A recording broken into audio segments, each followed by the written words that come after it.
Hello,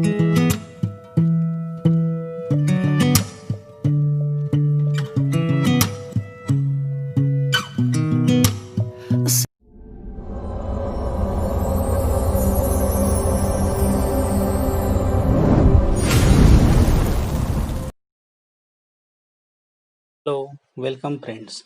Today in this video, we are going to learn a beautiful motivational story of Liam O'Flaherty. In this story, he tells us the importance of confidence in one's life. If we lose our confidence, that can affect on our future. So let's get started. His first flight. The young seagull was alone. The young seagull was alone. Seagullचा अर्थ होतो समुद्री पक्षी. The young seagull was alone on his leash. एक लहानसा समुद्री पक्षी एकाकी राहत होता. कुठे? On his leash. Leash means a place. It is a narrow horizontal shape. म्हणजेच समुद्राच्या किनारी असणाऱ्या पर्वताच्या छोट्याशा खाचेमध्ये कोपऱ्यामध्ये हा पक्षी लहानसा पक्षाचं पिल्लू राहत होतं.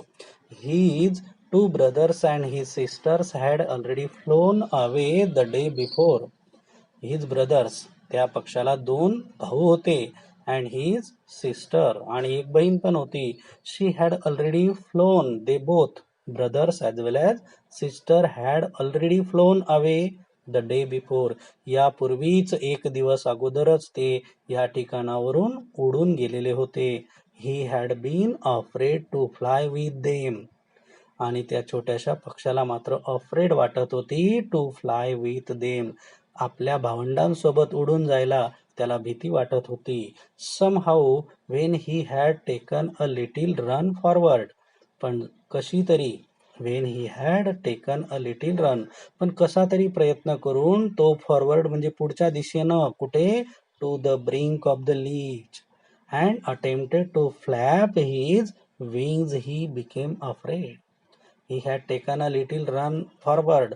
तो थोडासा पुढे जाऊन उडण्याचा प्रयत्न करत होता. To the brink of the edge. ब्रिंकचा अर्थ आहे किनारा, काठ. त्या जागेवरच्या किनाऱ्यापर्यंत तो उडण्याचा प्रयत्न करत होता. अँड अटेम्प्टेड म्हणजे प्रयत्न, अटेम्प्टेड म्हणजे प्रयत्न केला. टू फ्लॅप हिज विंग्स, आपले पंख फडफडवण्याचा प्रयत्न केला, उडण्यासाठी त्याने उघडण्याचा प्रयत्न केला. ही बिकेम अफ्रेड, पण त्याला भीती वाटली, त्याच्या मनात भीती वाटत होती. The great expanse of sea, त्या समुद्राचा एक्सपान्स म्हणजे विस्तार खूप मोठा होता. स्ट्रेच डाऊन बिनीथ, तो समुद्र अतिशय खोलपर्यंत पसरलेला होता. And it was such a long way down, miles down, आणि तो समुद्र अथांग होता. मैलोन मैलपर्यंत हा समुद्र पसरलेला होता. त्यामुळे कदाचित त्या छोट्याशा सीगलला त्याची भीती वाटत होती.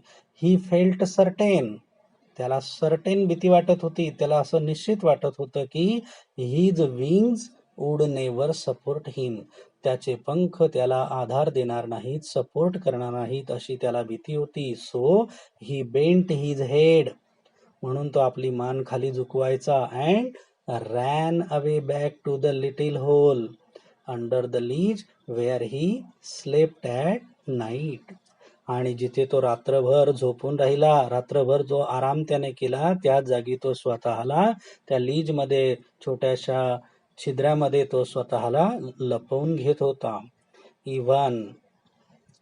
Even when each of his brothers and his little sister, whose wings were far shorter than his own, even if, when each of his brothers, एवढंच नाही तर त्याचे भाऊ आणि त्याची लहान सिस्टर यांचे विंग्ज वेअर फार शॉर्टर दॅन हिज ओन, त्याच्या पंखापेक्षाही त्यांच्या भावंडांची पंख लहान होती, तरी ती मात्र उडत होती. Ran to the brink, brink म्हणजे पुन्हा एकदा सांगतो, किनारा किंवा काठ, काठापर्यंत उडत असत. फ्लॅप्ड देअर विंग्ज, आणि त्यांचे पंख फडफडून त्या ठिकाणी आकाशात भराऱ्या घेत होते. अँड फ्ल्यू अवे, उडून गेले. He failed to muster up courage, पण तो त्या बाबतीत फेल ठरला, अपयशी ठरला. टू मस्टर अप करेज, धाडस एकवटण्यामध्ये. तो स्वतःची हिंमत जुटवण्यामध्ये काय झाला, अपयशी झाला. To take that plunge which appear to him. To take that plunge, plunge means उडी घेणे, उडण्यासाठी उडी घेण्यामध्ये तो अपयशी ठरत होता. Which appear to be so desperate, की ज्यामुळे तो डिस्परेट होत होता. डिस्परेटचा अर्थ या ठिकाणी आपल्याला घेता येईल असाध्य, की जी गोष्ट त्याला असाध्य वाटत होती असं तो समजत होता.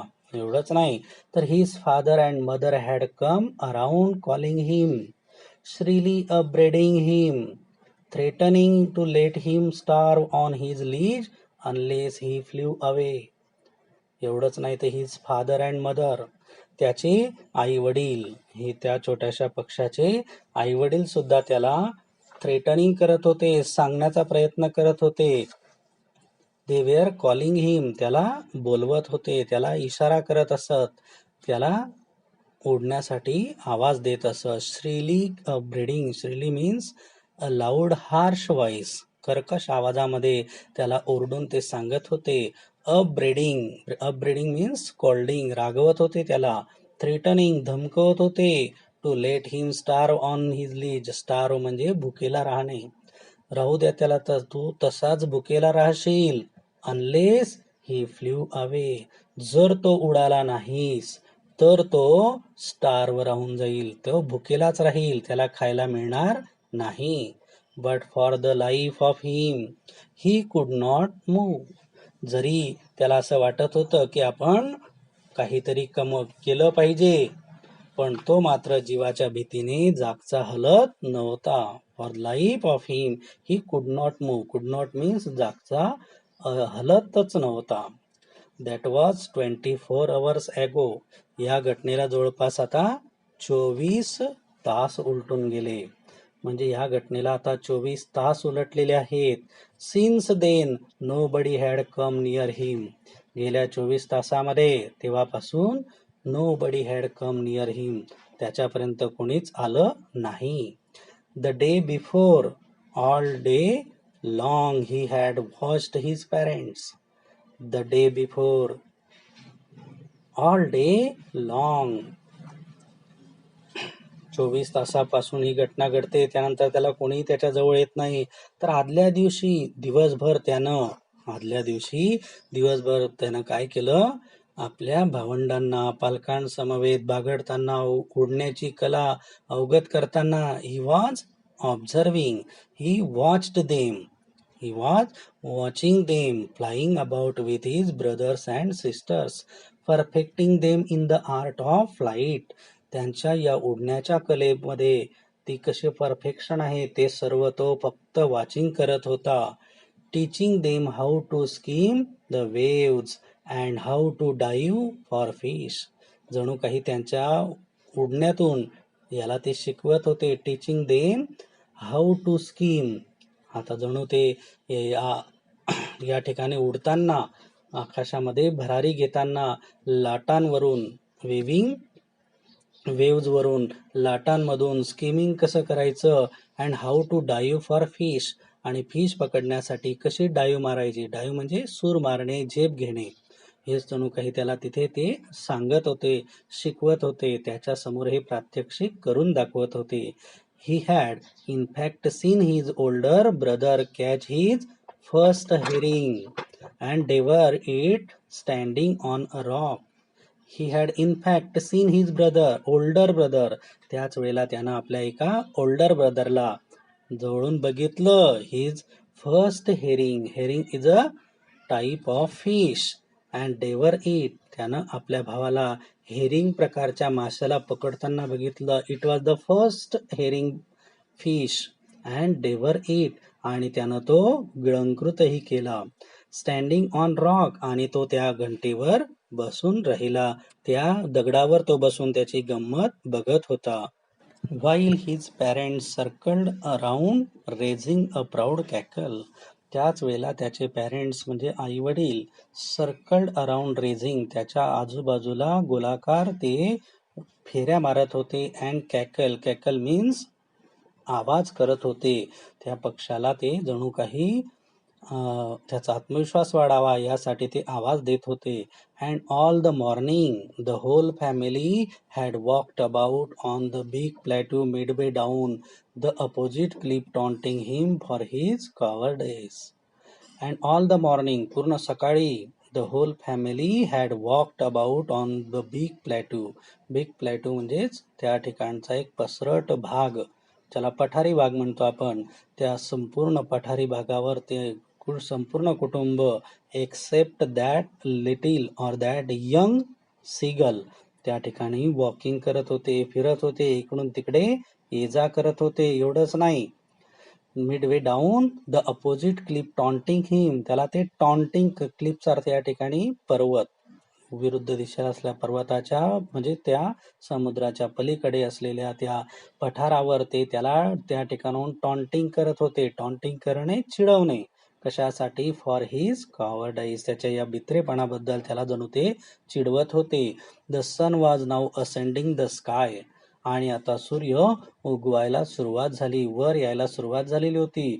Blazing on his lease that face the south, आणि त्याच वेळेला साऊथच्या दिशेनं तोंड असलेल्या त्या पर्वतावर आता ब्लेझिंग आला, चकचकाट असा तो सूर्याचा प्रकाश पसरला.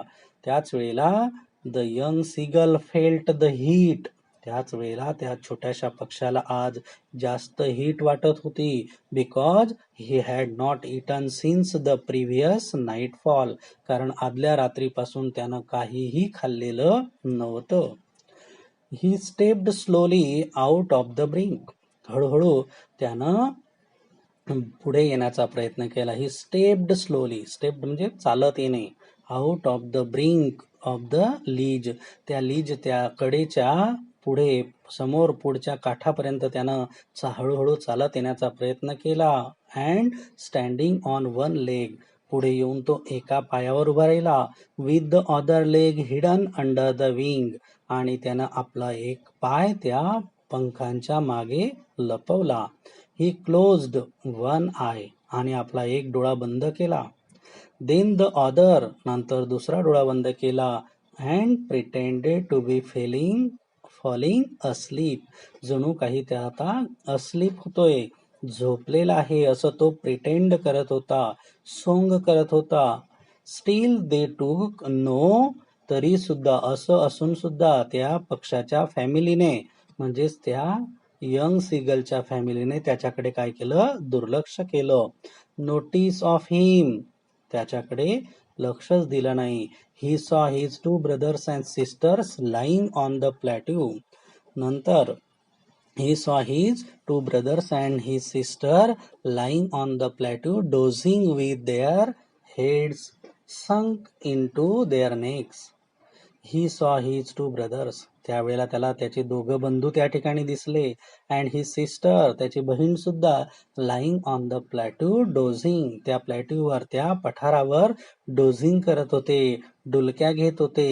with their heads sunk into their necks, त्यांनी आपल्या मानेमध्ये आपले चोच अशी फसवलेली होती, असे ते त्या ठिकाणी डुलक्या घेत पडलेले त्याला दिसले. His father was preening the feather, त्याच वेळेला त्याचे वडील सुद्धा प्रेनिंग करत होते. प्रेनिंग करणे, मेकिंग शार्प, क्लिनिंग द बीक ऑफ द बर्ड, तर प्रेनिंगचा अर्थ होतो घासणे, स्वच्छ करणे. तर त्याचे वडील सुद्धा त्या फिदरमध्ये त्यांच्या ऑन हिज व्हाईट बॅक, त्यांच्या या पांढऱ्या शुभ, प्रिनिंगचा अर्थ बघा, making an effort to clean feathers with the beak, आपल्या पंखांना चोचीने स्वच्छ करणे, असा त्याचा अर्थ होतो. Only his mother was looking at him, फक्त आईच त्याच्याकडे मात्र बघत होती.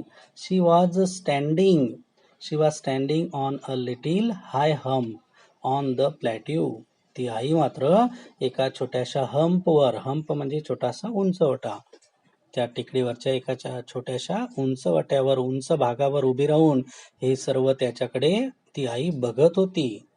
हर व्हाईट ब्रेस्ट थ्रस्ट फॉरवर्ड, तिनं आपली छाती उभार केलेली होती, पुढच्या दिशेनं केलेली होती. Now and again she tore at a piece of fish, ती सुद्धा आपल्या छोट्याशा त्या सीगलकडे बघून शी टॉर, टिअरचा पास्ट टेन्स आहे, टॉर म्हणजे फाडणे, तोडणे. She tore at a piece of fish, त्या फिशचं, त्या माशाचा एक तुकडा तिनं आपल्या चोचीने फाडला. That lay at her feet, की जिच्या पायाजवळ तो पडलेला होता तो तिनं आपल्या चोचीने फाडला. And then scraped each side, आणि त्याला एकदम स्क्रॅप केलं, घासून घेतलं.